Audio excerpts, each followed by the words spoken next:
last but not the least, Makoy. Wala naman talaga drama talaga buhay ko talaga. As in, wala.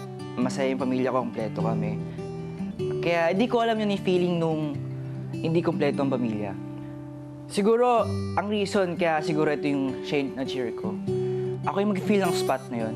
Ako yung tatayong lalaki bilang protekta, mag-aalaga, or gagabay. Sabi nga niya, boys will come and go. Ako, I will always come and I will never go. MCE, JD. MCE, JD.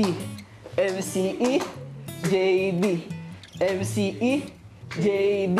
Ayun yung sayaw ko na una ko siyang nakitang sumaya talaga. Meaningful sa akin yung sayaw kong to. Tapos nakita-tingin ako sa kanya. Masarap sa pakiramdam na nakita ko siyang ngumiti kasi after all na nangyari sa kanya. M for memories. Kasi alam kong marami kami na memories na napagdaanan din. At gusto ko maging future pa to. Mas marami memories.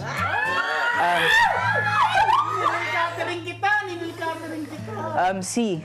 Comfort. Alam kong na-judge siya ng ibang tao. Lagi ako dito para mag-comfort sa kanya. E. Yeah, E. Essence. Hindi ko na rin alam magiging essence ng buhay ko pag wala siya.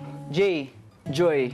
Hindi lang din talaga ako napasaya niya kundi maraming tao kasi marami siyang na-inspire na tao kasi bumangon siya sa kung ano man yung napagdaanan niya. D. Dear. M-C-E-J-D. The acronym of the person that I want to cheer and support because it is for my dear princess. Ito. Ayun.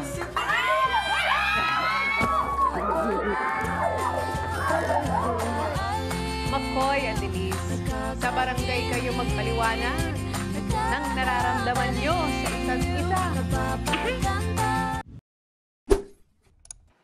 Hey, kapamilya! Be updated with the Pinoy Big Brother housemates by clicking the subscribe button and watch all the latest videos by clicking the I button above.